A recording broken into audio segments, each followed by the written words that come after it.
I made a huge hero call at EPT Prague. I also got knocked out in the most brutal way, so keep watching because I want to hear your thoughts on it. Check it out. Let's go! Not today. In a bit of a situation. I am officially on my way to Prague. I did a quick count of all the bullets I played this year and it has been 18 with 2 cashes, 1 ring, 1 min cash in a £60 tournament. Not good but not bad. I mean overall 18 bullets isn't really enough, so thanks to coin poker next year I'm going to be able to play a lot more live and just get the volume in. There's going to be a lot of trips and a lot of travelling and playing poker and yeah, living the dream really.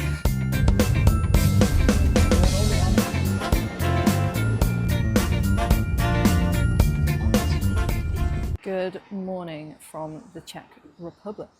So today I'm heading in to play a 250 Satty to get into the 1100. I literally only have 1 bullet. And yeah, if I don't get in, I'm not playing today or tomorrow. So that will suck. The venue was great. Yeah. Stars always put on good events. First things first, you gotta scout the perimeter like a cat.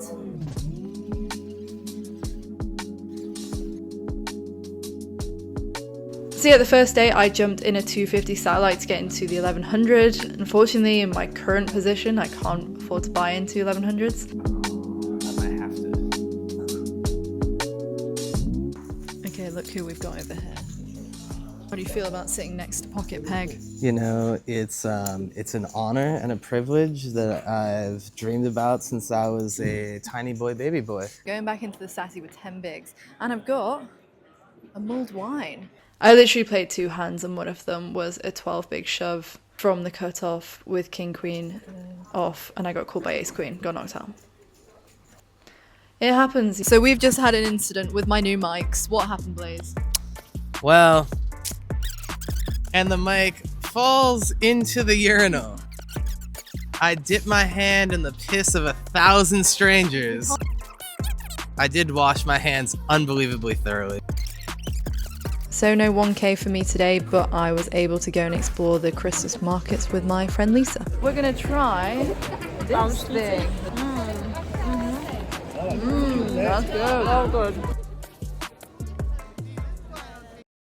Morning from Prague. We've got the double situation. We've got a tea and a coffee here. Just what I need. Going in today, gonna jump into the 330 as soon as I can, first level. So I've had the tea and the coffee and now I'm finishing it off with a hot chocolate, the Holy Trinity. And the Czech Boost. Yes. Can't forget about that. They put like, man. Not much happened at the start. Got a table change, sat down there with 60 big blinds and I look down at pocket jacks, everyone's favorite hand. And I open them from the hijack. The big blind looks at me and goes all in. 40 big blind shove. So I snap call, but I'm not happy about it. When I call here, I pretty much know I'm going to be ahead. He's not going to rip with his aces, kings, probably queens.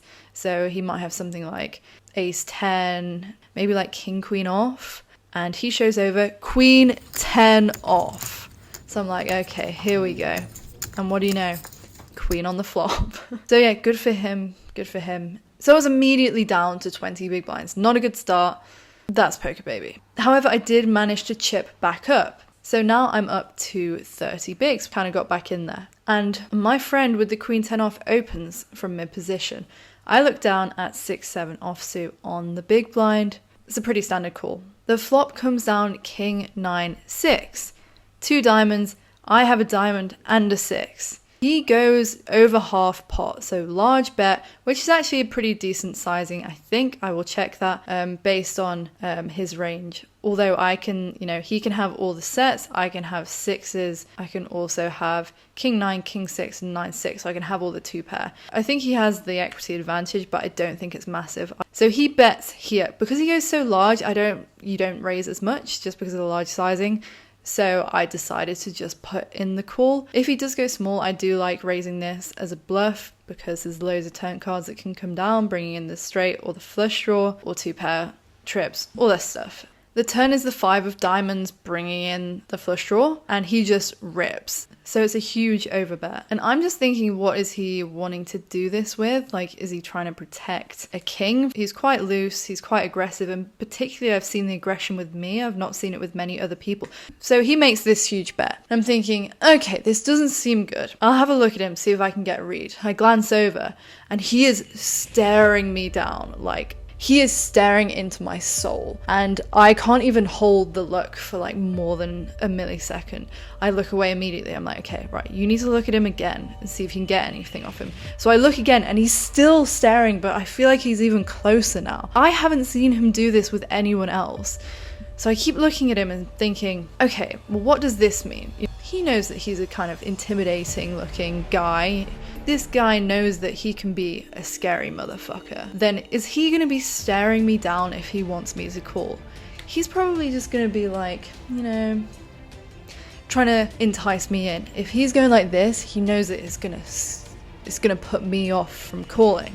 I'm starting to think he can't have value here. I also thought back to this comment that I got on my post that women would be bullied so easily in poker, and I said to myself, not today. So I made this big hero call for my tournament life, and guess what he had? Queen 10 off. I'm joking, not really. He had ace 10 off, but he did have the 10 of diamonds, so there was still a bit of a sweat. So like I said, his bet sizing here is quite large with the 55% and 83% coming in. The raises here are coming from 2-pair and my strongest king is also liking the nut flush draw raises as well. My combo of 7-6, happy to call here, happy to raise sometimes. So if we plug in his power jam here, get a equal EV call and fold. So there we go. I think that was just like a big lesson for me. You know, has anyone experienced being stared down in poker? I think it's normally a sign of people putting on strength. They say that like people who are weak can act strong, and people who are strong will act strong because they're being honest. But people who are weak will never act weak. So if someone's acting weak, it means they're strong. No one is ever going to make a terrible bluff and be like, oh, I've messed this one up, you know, oh, that was a terrible play, or what am I doing? They're just going to be quiet. So this work was all for nothing because not too long after I did bust, I can't remember what happened, to be honest. We literally just stood up simultaneously from busting. But we were going back in bullet 2, so I jumped in with about 50 bigs. For some reason I got dealt kings quite a lot in Prague, and it happened when I was playing at the Grosvenor the other day. I don't really vlog about small tournaments I play, like one-off, but I do put stuff on my Instagram, so check it out. So these next two hands are both going to be pocket kings. First one I raise cut off and the big blind calls. The flop was ace king 10, doesn't get much better than that. Yes, he has jack queen, but jack queen suited is raising or jamming there quite a bit usually, and he was actually quite a sound player, so I trust that. Because it was cut off big blind, you want to size up on this flop, it just covers you so much better. You just have a huge equity advantage over here because he has no sets. He has barely any 2-pair. He has king 10, ace 10, but not ace king. So, and yeah, and also the straight, I have all the straights and he doesn't. So it's definitely a flop I want to size up on. He pops in the call. The turn is a 8. Looking at my range as a whole, I've bet my entire range quite large. So I want to keep extracting value from a lot of my hands. You know, if I have ace king, if I have ace 10, aces, kings, 10s, I want to keep getting value for all of them. So it's okay to size down a little bit. I'm going to look at GTO Wizard. I went for a smaller size on this turn, just put in the third, and he pops in the call again. And the river was a queen, which isn't a great card for my exact hand. And a lot of my hands here want to give up because I got a lot of sets and 2 pairs. You don't want to be getting called by the straight. So I checked back, quite confident I'd won, showed over my hand, and he just mucked, so picked up a really nice pot there. So GTO Wizard does like the large bet sizing against the big blind here. Turn, it does still like sizing up, and with kings it likes using an 83%, choosing a lot of overbets. I guess it's just saying that the 8 doesn't really change much and that it should just keep going for value with all of its strong hands. Interestingly, aces is playing as a trap. I don't think I would do this. So what do we reckon? Will they still go thin for value on the river? And wow, yes. So the king is betting large, betting large, and then shoving all in, even on a queen river. And if you rip this river with kings, you're not getting anything worse to call. You're not getting anything better to fold. To me, this just seems very counterintuitive. This is GTO Wizard, it's perfect strategy, and no one in real life is playing like this, so it's just a good indicator to have a look and see what the recommended strategy is. But I definitely wouldn't recommend this, because a human won't hero call king queen here. They will only be calling with a jack, so you're only getting better to call. Alright, so I'm very undecided between jumping into the 8 game and max leading the 330. So we're gonna flip this coin. What do we got? We got tails. Tails. Oh, back in the 330. Let's go. He jumped in the 8 game anyway. So then I picked up kings again. I 3-bet as a fold and a call. So the flop was jack high. So I'm going to want to bet range here a lot, but with a smaller sizing, because he's going to have quite a bit of air, quite a bit of under pairs in there, and you want to keep them in. Anyway, guess what? Ace on the turn. So now I am in a bit of a situation. And I thought I had about third pot behind. So my thinking was, this is going in anyway. He's going to be calling with his under pairs some of the time because it's a small bet.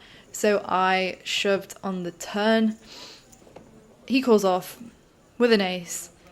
So I immediately looked back on that hand, saw that I did have more in my stack than I thought. So my shove on the turn was more like 40-50% of the pot, which is just too much. I've just got to check back. In the moment I was thinking, if I check this back, it's just going to be so face up that I have like kings or queens, and I didn't want that. But thinking about back later, it's like, no, because I'm going to bet range on this flop, and I'm going to bet with like ace 5 with a backdoor flush draw, which might not necessarily want to bet on the turn. However, if I did check back there, he would have bet the river and I would have called. So it wouldn't have been any different, but like, I just do not like the way I played that. Okay, so watching this back is making me cringe a little bit, but I wanted to share this because I think it's good to share your mistakes. Everyone makes them, even if they don't admit it, so don't be scared of making mistakes. This is what this game is about. I'm still learning every day, and so should everybody. And we move. EPT Prague, finito. So we went on a nice boat tour around Prague and did some other exploring. They're not leaving. We then headed to the Christmas markets, which are just amazing, and ate a lot of food and drank a lot of mulled wine. So we got a grilled cheese with jam, and you've got garlic, yeah, and a selection of meat and cheese. This is a very deep dish. Ugh, always running into the nuts. Okay, next up we got some roasted chestnuts. It's my first time with this. How are they? They're quite meaty and delicious. Thank you for watching. Next up is going to be Marrakesh, Morocco in mid-January, where I can play a full series. So I've only ever played 3 events in a series before, but this one, there's a ladies, there's an opener, there's a few kind of like mid-sized buy-ins, so I'm going to be able to play at least 5 bullets over there. And it's a ring series, so can I get a new ring in a new continent? I'll see you then.